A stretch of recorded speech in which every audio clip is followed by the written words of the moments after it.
Según lo publicado por el Financial Times, Irán se está preparando para atacar a europeos, a Bulgaria, a Chipre, incluso a Chipre, si se producen algunas escaladas. Y también tuvimos el informe de que Irán advirtió a los países del Consejo de Cooperación del Golfo que los tiene en el punto de mira, que están observando lo que ocurre en la región. Si pasa algo, los atacarán. El otro informe era sobre aviación. Ya sabe, decía que la actividad en torno a Irán de aviones estadounidenses ha aumentado cerca de la frontera iraní. Eso significa que están intentando hacer algo. Y la declaración por parte de los iraníes muestra, de alguna manera, que les preocupa un nuevo ataque. Puede que el nuevo ataque esté por llegar.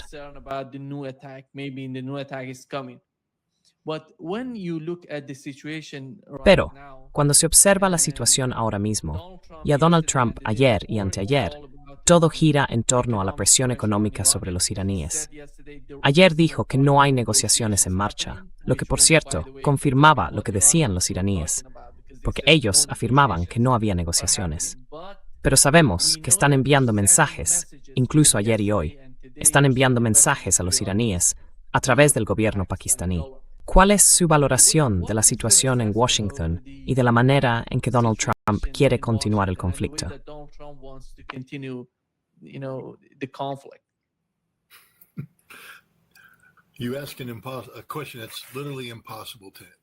Planteas una pregunta que literalmente es imposible de responder de una manera que refleje, diría yo, el análisis tradicional derivado de la ciencia política clásica. Porque, para hablar del ambiente en Washington, ¿qué es Washington? Washington, D.C. es la sede del gobierno. Y la sede del gobierno es, por supuesto, el poder ejecutivo y el poder legislativo. Pero la sede del gobierno también son los distintos departamentos, organizaciones y administraciones, y también la base del gobierno, la infraestructura fundamental que lo sostiene. Podemos llamarlo como queramos, el Estado profundo, pero es la burocracia permanente, respaldada por el mundo académico y por diversas instituciones económicas. Quiero decir, siempre hablamos de los lobistas en Washington, D.C. Eso forma parte de la sede del gobierno, es el corazón de Estados Unidos. Es donde se elaboran las políticas en Estados Unidos.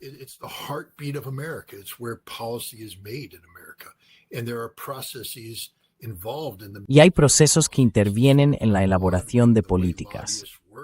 Por hablar simplemente de los grupos de presión, de cómo los lobistas introducen ideas en el gobierno, en los distintos órganos deliberativos del gobierno, tanto los establecidos por ley como los que no lo están. No crean que cuando un grupo de directivos se reúne a comer para hablar de cuál debería ser la política sobre X, Y y Z, eso, aunque no esté establecido por el Congreso, no sea tan poderoso como cualquier órgano deliberativo del Congreso. Porque esas personas influyen después en los lobistas que van al Congreso, en el dinero que circula y en cosas así. Lo que intento decir es que así es como normalmente se evaluaría lo que está ocurriendo en Washington, D.C. Para abordar ese problema, descompondría Washington, D.C. y luego lo filtraría a través de las políticas concretas por las que preguntan.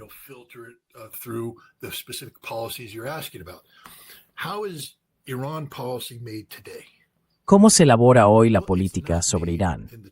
Bueno, no se elabora de la manera tradicional en que debería elaborarse la política sobre Irán. Por ejemplo, debería haber una directiva del presidente que se transmitiera a través del asesor de seguridad nacional. Después se distribuiría a los distintos departamentos o agencias. Estos actuarían creando comités, tanto internos dentro de cada agencia, como comités interinstitucionales, formados a partir de esa directiva para resolver un problema concreto. Luego enviarían encargos. Algunos de esos encargos implican obtener información económica, otros información de inteligencia u otras fuentes de información. Se informarían, mantendrían consultas, traerían a gente.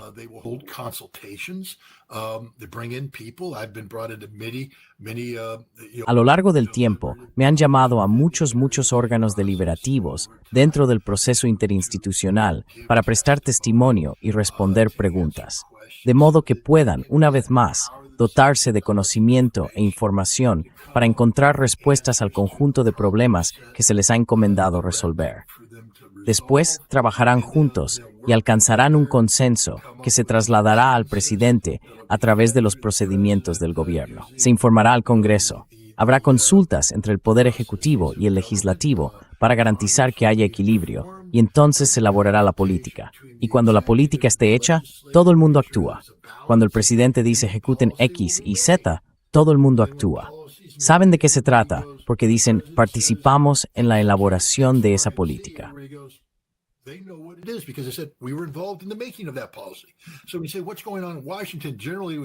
Así que decimos, ¿qué está pasando en Washington en general? Diríamos, ¿cómo responde la gente a unas medidas que luego pueden compararse con los objetivos establecidos por la política formal? ¿Qué está pasando en Washington, D.C.? Hoy no funciona así, Nima. Hoy funciona así. El presidente se despierta y publica un mensaje en redes sociales. Eso es política. Los miembros del personal ya no participan en procesos interinstitucionales. Esperan. Son como un cuerpo de bomberos esperando a que un pirómano provoque un incendio. Y el presidente es el pirómano. El incendio es una publicación en redes sociales. Y él dice algo, y la gente se pregunta, bueno, ¿qué hacemos? Entonces salen corriendo de un lado para otro, y tienes a gente trabajando con objetivos contrapuestos. Ya sabes, coincide el programa de sanciones del Departamento del Tesoro con el programa de bloqueo del Departamento de Defensa.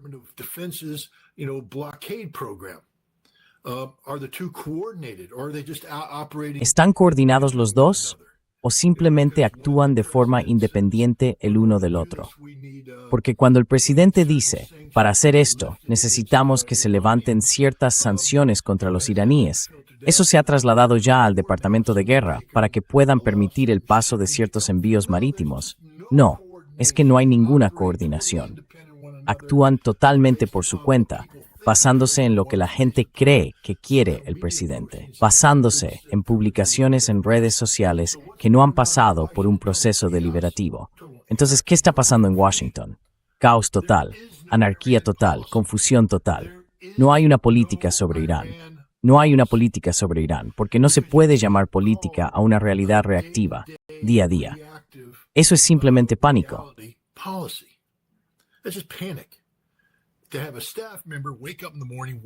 Que un miembro del equipo se despierte por la mañana esperando una publicación en redes sociales para salir corriendo a afrontar el problema según vaya surgiendo.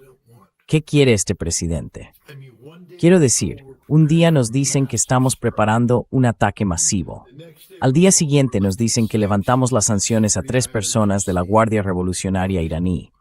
Un día, el presidente está trabajando con Omán para abrir una ruta marítima y poder decir que el estrecho de Hormuz está abierto. Al día siguiente, reacciona de forma exagerada a una colaboración de Omán con los iraníes sobre cómo se llevaría eso a la práctica, amenazando con bombardear Omán. ¿De verdad? Quiero decir, ¿han entendido lo que acabo de decir? Un día vamos a trabajar con los omaníes y al día siguiente vamos a bombardear a los omaníes.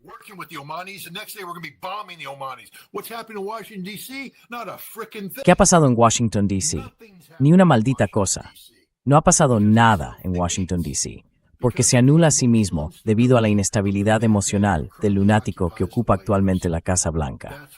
Eso es lo que ha pasado en Washington, D.C. Ahora, déjame dar un paso atrás, porque creo que, aunque tengamos toda esta locura, hay ciertas realidades normativas que han surgido. Es como cualquier cosa. Si das un paso atrás y dejas que la naturaleza siga su curso, la naturaleza encuentra un equilibrio. Y creo que eso es lo que estamos viendo ahora mismo. Aunque el presidente está agitando las cosas, estamos encontrando un equilibrio político. Y de nuevo, la gente puede discrepar. Tú puedes discrepar. Me da igual.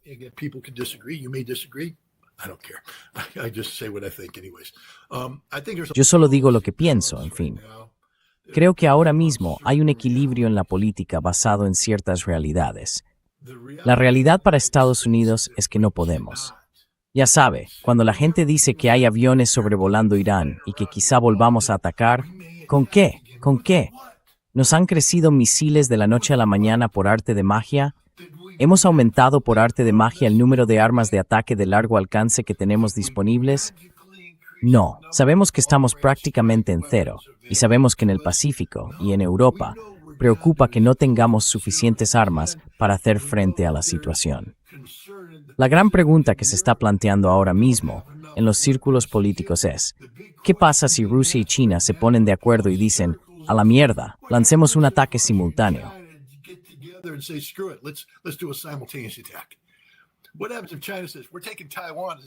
¿Qué pasa si China dice, vamos a tomar Taiwán, al mismo tiempo que los rusos dicen, vamos a tomar los países bálticos? Yo creo que eso es una forma de pensar irresponsable, porque ni China ni Rusia piensan en esos términos. Pero claro, tendemos a proyectarnos en ellos, porque nosotros sí haríamos eso. Diríamos, ahora es el momento de atacar, porque Europa y Estados Unidos somos un grupo de gente belicista. Así que estamos proyectando sobre Rusia y China nuestros propios comportamientos. Pero el problema, al responder a esa pregunta, es que hay que dar una respuesta. Y la respuesta es que si atacan, no tenemos nada. De repente nos damos cuenta de que no tenemos nada, salvo armas nucleares tácticas.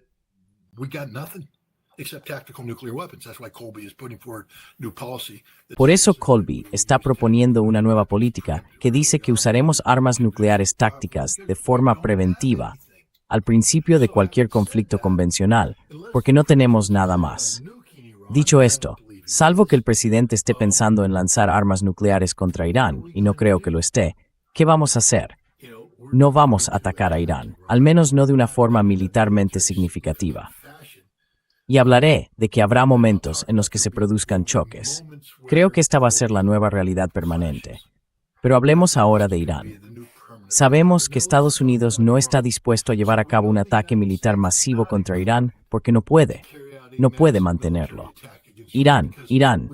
Se oye mucho hablar de vamos a hacer esto, vamos a hacer aquello.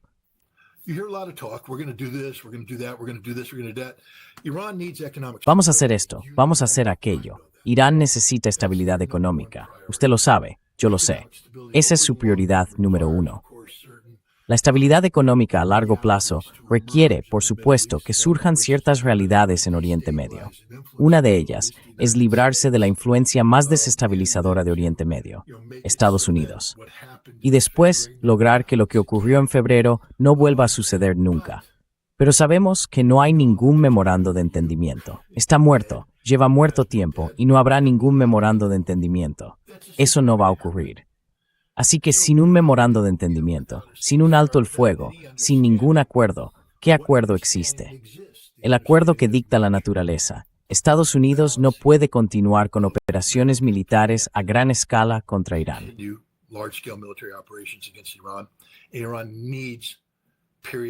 Irán necesita periodos de estabilidad para impulsar la actividad económica, necesaria para sostener la viabilidad del país.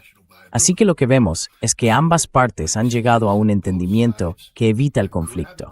Ahora bien, como no hay un acuerdo formal y todo esto es algo nebuloso, de vez en cuando veremos que chocan entre sí. Chocan, y cuando se produce ese choque, de repente hay un momento de conflicto. ¡Boom! Bombardeos aquí, bombardeos allá, misiles por aquí, misiles por allá, que se apagan solos a medida que vuelven a alejarse el uno del otro, de regreso al equilibrio. Y creo que esa es la situación en la que estamos ahora mismo. Tanto Estados Unidos como Irán reconocen que no habrá una solución a corto plazo.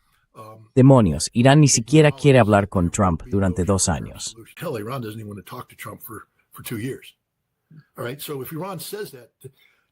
De acuerdo, si Irán dice eso, ¿de verdad cree que Irán está buscando una guerra de 2 años? No.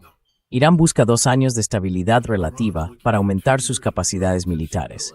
Como dijeron, estamos construyendo misiles todos los días, pero también buscan mejorar su situación económica. Necesitan reconstruir.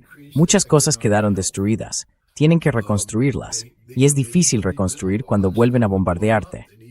Y Estados Unidos, aunque quizá no podamos derrotar a Irán, podemos destruir muchas cosas. Lo hemos demostrado. No creo que Irán siga en el negocio de que le destruyan cosas. Eso no significa que vayan a rehuir una pelea. Pero no creo que Irán esté diciendo, tengamos otra campaña sostenida de bombardeos durante 2 meses en la que se destruya gran parte de nuestra infraestructura.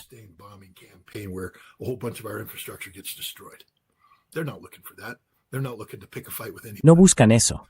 No buscan pelearse con nadie. responderán cuando sea necesario. Pero, mientras tanto, creo que estamos ante un periodo que llegará, como mínimo, hasta las elecciones de mitad de mandato, en el que no veremos una gran escalada de violencia. Veremos un mantenimiento del statu quo. Estados Unidos podría proclamar un muro de acero que no detiene nada, o Irán puede hablar de la apertura del estrecho de Hormuz. Pero, en realidad, no está abierto, porque no lo está, hasta que el tráfico fluya con normalidad. Y mientras este conflicto siga ahí, no habrá niveles normales de tráfico. Eso es malo para Irán, por cierto. Generar ingresos, ya sabes. Irán obtiene ingresos manteniendo abierto el estrecho de Hormuz y haciendo que las mercancías lleguen al mercado. Lo mismo ocurre con los estados árabes del Golfo.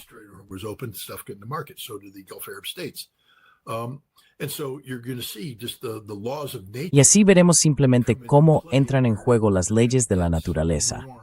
Se irán estableciendo ciertas normas. Las cosas llegarán a un punto en el que ambas partes dirán, esto no es perfecto, pero podemos vivir con ello. Estados Unidos puede vivir con la percepción de contención, e Irán puede vivir con un mínimo de crecimiento económico. Y tendremos que lidiar con esto. Chocarán de vez en cuando. Habrá explosiones. Pero esto es lo que vamos a ver durante unos meses. Creo que después de las elecciones de mitad de mandato Donald Trump, de nuevo, dado que no podemos escalar, no tenemos capacidad para hacerlo.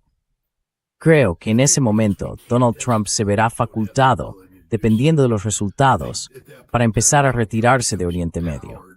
Y creo que en última instancia, esa es la dirección hacia la que vamos.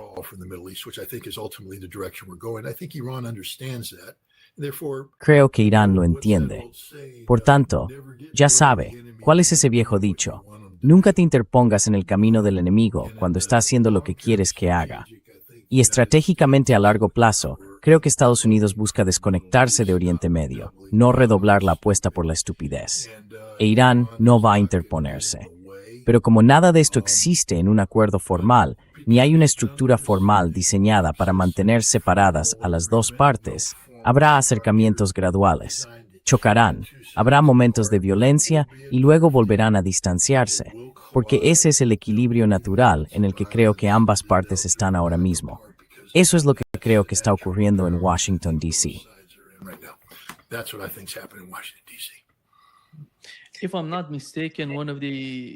Si no me equivoco, uno de los miembros del Parlamento iraní dijo, cuando todo giraba en torno a que Irán estaba intentando asesinar a Donald Trump, que Donald Trump había hecho esto y aquello, y lo pusieron en una caricatura. Todo iba de eso. Pero salió y dijo, ¿por qué necesitamos asesinar a Donald Trump?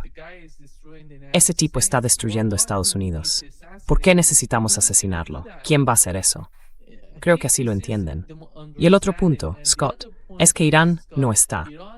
Según entiendo la posición iraní, no buscan ningún tipo de escalada, pero quieren controlar la situación con Donald Trump.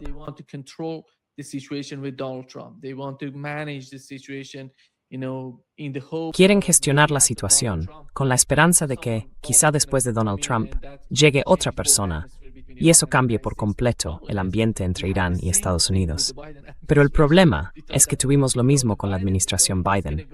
Pensamos que Biden, ya sabe, iba a salir, que no se iba a usar ningún tipo de arma nuclear en Ucrania, pero todo se ha...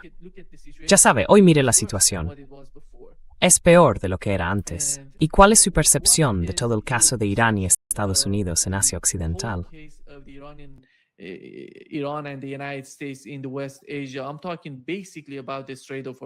Hablo básicamente del estrecho de Hormuz, porque el principal problema para Donald Trump es el estrecho de Hormuz. Y hoy ha dicho algo que le sorprendería. Ha dicho que tenemos una alternativa al estrecho de Hormuz. Ya saben, las alternativas son Texas, Alaska, Luisiana, y la gente viene aquí a comprar. Pero esto no deja de ser, ya saben, Donald Trump lo dice así. Y luego ves a Scott Bessent hablando de oleoductos subterráneos que irían, de alguna manera, para reducir la importancia del estrecho de Hormuz. Pero al final, tiene que haber algo práctico. Y no se ve que eso vaya a llegar con la actual administración.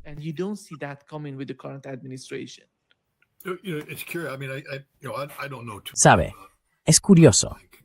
Quiero decir, no sé demasiado sobre la construcción de gasoductos, sobre la construcción de gasoductos submarinos. Solo soy un simple marín.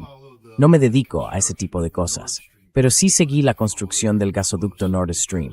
La seguí muy de cerca, porque como sabe, Estados Unidos intentó impedir que los rusos lo terminaran o que lo terminara el consorcio que trabajaba con Gazprom. Y así fui adquiriendo conocimientos sobre la construcción de gasoductos. Ver cómo el gasoducto avanzaba por el Báltico y se acercaba al puerto, y ver lo que se iba haciendo, era fascinante.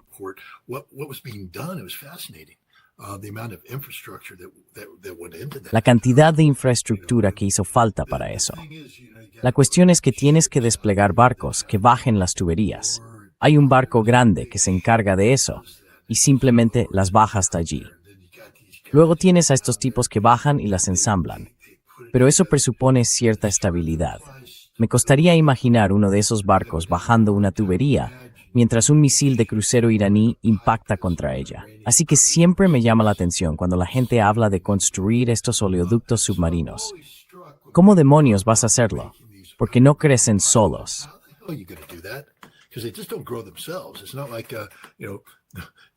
No es como en Jack y las habichuelas mágicas. Tiras por ahí un par de judías mágicas, les echas agua y de repente tienes un oleoducto subterráneo. Y dices, wow, ¿cómo ha pasado eso? No sé, magia. Y hacer esto lleva años. Quiero decir, no hay manera de que un oleoducto subterráneo pueda construirse durante la administración de Donald Trump. Así que, desde el principio, ya sabes que Scott Bessent está fumando porros. Está mintiendo. No va a surgir ningún oleoducto subterráneo de una forma que afecte a la actual crisis del estrecho de Hormuz. Para empezar, puedo garantizar casi con total seguridad que no se puede construir un oleoducto subterráneo en tiempos de guerra. Vale, eso simplemente no va a pasar.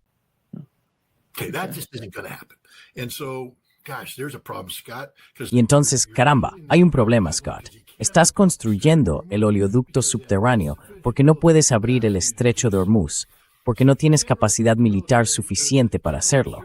Así que, si no puedes abrir el estrecho de Hormuz porque te falta poder militar, ¿cómo vas a proteger los medios necesarios para construir la tubería subterránea? A veces es una locura cómo habla la gente y nadie piensa las cosas hasta el final. Repito, solo soy un marine sencillo. No pretendo saber de nada, pero prácticamente puedo garantizarte que no puedes construir un oleoducto submarino en tiempos de guerra, porque hundirán todos tus medios. Así de claro.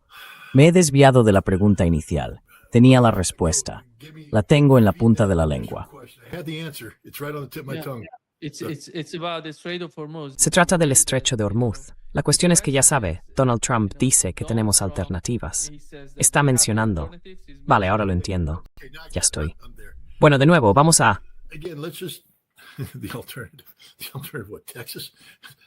La alternativa. ¿La alternativa a qué, Texas? Así que vamos a crear, una vez más, la incoherencia y la locura inherentes a Donald Trump. ¿Por qué nos oponemos hoy a Rusia en Ucrania? Porque los rusos que viven en los antiguos territorios del este de Ucrania se despertaron una mañana y descubrieron que el presidente de Ucrania, elegido constitucionalmente, ya no estaba en el poder. ¿Por qué? Porque la CIA, la Fundación Nacional para la Democracia y otras agencias externas fomentaron un golpe de Estado. Un golpe de Estado violento, por cierto, que intentaron atribuir a Yanukovych y a la policía Berkut. Pero resulta que fueron los francotiradores nazis quienes mataron a todo el mundo, no los ucranianos. Y dimos poder a estos nazis, que odiaban a los rusos, que prohibieron el idioma ruso y empezaron a matar rusos.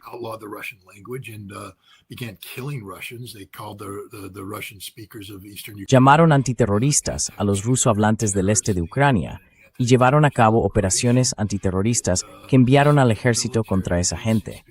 Así que se unieron para defenderse. Y luego, ejerciendo un derecho humano básico establecido en la Carta de las Naciones Unidas, el de la autodeterminación, acabaron diciendo, no queremos formar parte de este régimen nazi de Ucrania, que prohíbe todo aquello en lo que creemos. Queremos ser independientes. Y más adelante, quieren formar parte de Rusia. Así que pasaron por estos procesos y Rusia intervino.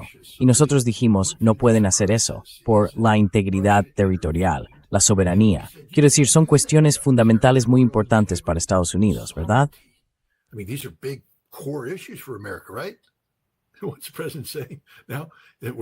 ¿Qué está diciendo ahora el presidente? Que vamos a entrar sin más y declarar el estrecho de Hormuz territorio estadounidense. Que vamos a celebrar un referéndum. Está proponiendo un referéndum. Es curioso. ¿Va a poder votar el pueblo iraní en ese referéndum? ¿Cree que el pueblo omaní votaría realmente a favor de ese referéndum? Qatar, los Emiratos Árabes Unidos, ese hombre está loco, literalmente loco, y cualquiera que difunda esta forma de pensar es de una irresponsabilidad extrema. Este planteamiento debe descartarse de plano. Descartarse. Y a él hay que ignorarlo. Nadie debería reaccionar a nada de lo que diga. Simplemente ignórenlo. No es una propuesta viable. Ni siquiera se puede empezar a llegar a donde él quiere llegar.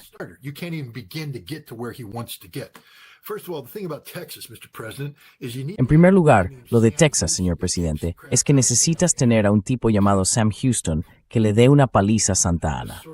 ¿De acuerdo? Ya sabe, eso es, en cierto modo, lo que hizo que Texas fuera Texas. La capacidad de Texas para separarse de México. Hay que ganar una guerra. Usted no lo ha hecho. No ha ganado una guerra. Perdió una guerra. No ganó una guerra. Perdió una guerra. Para tener Alaska, hace falta que haya un país que posea realmente la totalidad del territorio y que esté dispuesto a vendérselo legalmente. Ahora bien, si el estrecho de Hormuz fuera una singularidad, es decir, una nación independiente por sí misma, quizá tendríamos algo de lo que tirar. El presidente podría decir, hablemos con el estrecho de Hormuz.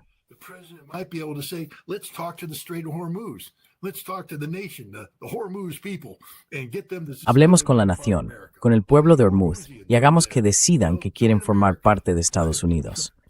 Todos vosotros, los hormuzíes de allí, ya sabéis, uníos a Estados Unidos. ¡Hurra! Tal vez. Pero el estrecho de Hormuz no es una singularidad. La última vez que lo comprobé, había un montón de líneas en un mapa que dicen, esto pertenece a este país, esto pertenece a aquel país, y ninguno se lleva bien con los demás. Así que no es viable. El estrecho de Hormuz es, de hecho, y vuelvo a lo que hablamos antes, un problema que se resuelve solo, sinceramente. Si yo asesorara al presidente de Estados Unidos, sabiendo que políticamente le es imposible admitir la derrota, le diría a la Armada de Estados Unidos que se prepare para una guerra de presencia de 2 años en el mar Arábigo, y la llamaríamos el Muro de Acero, Operación Muro de Acero.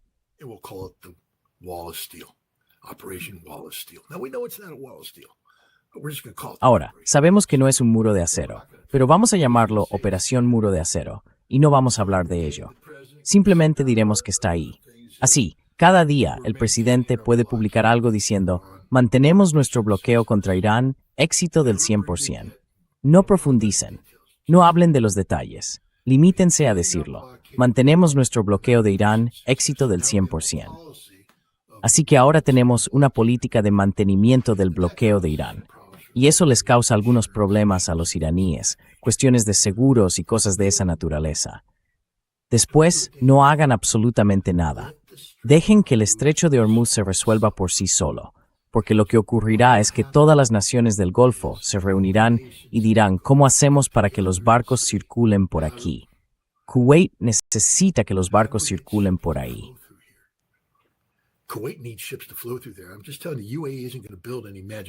Solo te digo que los Emiratos Árabes Unidos no van a construir ninguna tubería submarina mágica. 2 años. Ese es el mandato de Trump. Para entonces, los iraníes estarán hablando con él.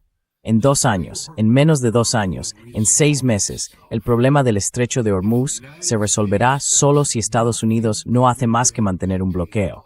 Y cuando digo mantener un bloqueo, me refiero a dejar barcos allí. Demonios, no sé. Cada semana adelante, abordad uno por diversión, solo para que todo el mundo lo sepa. Decidle a la Marina, salid ahí y abordad un barco. Abordad un barco. A la Marina le encantará, porque ahí fuera están aburridos, siempre que les deis de comer. Y parece que tenemos un problema para alimentar a nuestros marineros. Pero, si podemos alimentarlos, abordarán un barco, harán un video y CNN lo emitirá.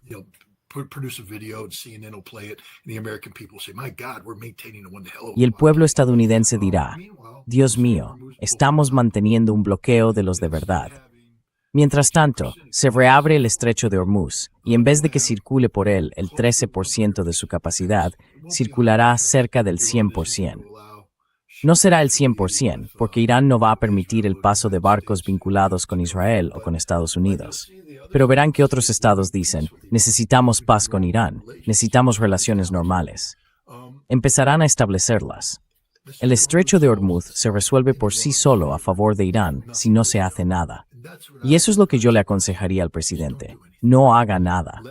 Deje que la madre naturaleza siga su curso. Cuando estaba en la universidad, siempre me hacía gracia cómo estaban trazadas las aceras, porque salía de mi residencia y había una acera que iba recta hacia allí.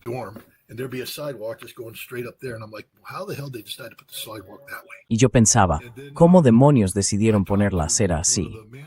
Luego hablé con uno de los responsables. Me dijo, bueno, en su día, como era una universidad fundada en el siglo XVIII, los estudiantes iban andando a clase y los estudiantes toman la ruta más práctica. Lo único que hicimos fue sacar una foto desde arriba y decir, ahí es donde van a ir las aceras. Simplemente vamos a poner aceras por donde los estudiantes van de forma natural. La naturaleza sigue su curso. Dejen que el estrecho de Hormuz se defina por sí mismo. Si hacen esto, Kuwait, Qatar, Bahrein, Arabia Saudí, Irán e Irak, todos se reunirán. ¿Qué tenemos que hacer? Porque todos nos beneficiamos de que el estrecho permanezca abierto.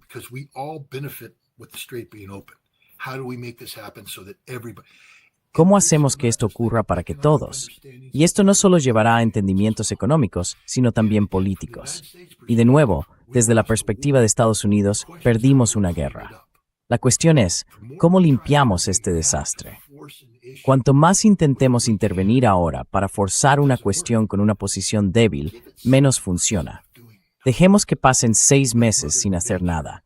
Dejemos que la madre naturaleza decida qué va a ocurrir. Y después, entremos y digamos, de acuerdo, ahora que habéis creado esto, ¿cómo podemos desconectarnos sin perturbarlo?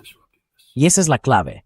Ser lo menos disruptivos posible con algo que está funcionando en beneficio económico del conjunto del mundo de Estados Unidos. Esto es lo que yo aconsejaría al presidente.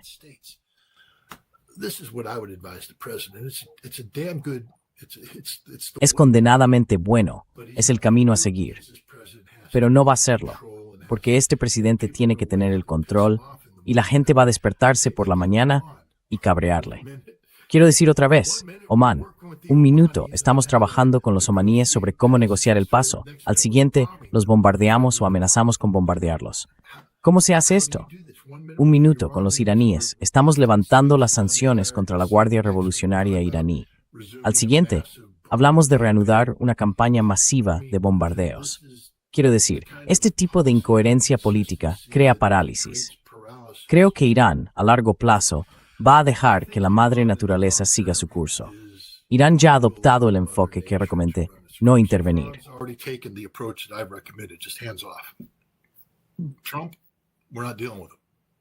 Trump. No estamos tratando con él, no estamos tratando con Trump. Simplemente vamos a dejar que la madre naturaleza siga su curso. Y si Estados Unidos hiciera lo mismo, la madre naturaleza, el curso natural de los acontecimientos, porque todo funciona siguiendo un patrón. Quiero decir, la gente necesita comer. Eso significa que vamos a encontrar formas de llevar comida a la mesa, lo que significa que la gente va a colaborar para recoger las cosechas, procesarlas y transportarlas. Y basta con dejar que el curso natural de las cosas decida esto. La gente necesita combustible, la gente necesita estas cosas. Ya tenemos una infraestructura que de forma natural tenderá a cubrir las necesidades de la gente, del colectivo, si simplemente la dejamos funcionar sin, ya sabes, sin ponerle guerras para desestabilizarla. Perdimos una guerra.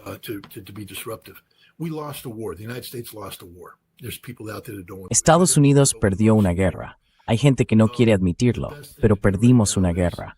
Lo mejor que podemos hacer ahora es ver cómo reparar el daño causado por el conflicto. Y la mejor manera es garantizar que no haya conflictos en el futuro. Y la mejor forma de lograrlo es dejar que los locales. ¿Cómo se detiene una pelea local? Ya sé que quizá esto no funcione con guerras entre bandas, pero ¿cómo se detiene una pelea local? Quitando de en medio, de una vez, a los de fuera, eliminando la presión externa. Y verán que los locales encontrarán acuerdos que permitan que las cosas funcionen y que la vida vuelva a la normalidad. Las soluciones locales son las mejores soluciones. Y ahora mismo, El estrecho de Hormuz necesita una solución local, no una dictada por un líder de secta loco y trastornado en Washington, D.C. Cult leader in Washington, D.C.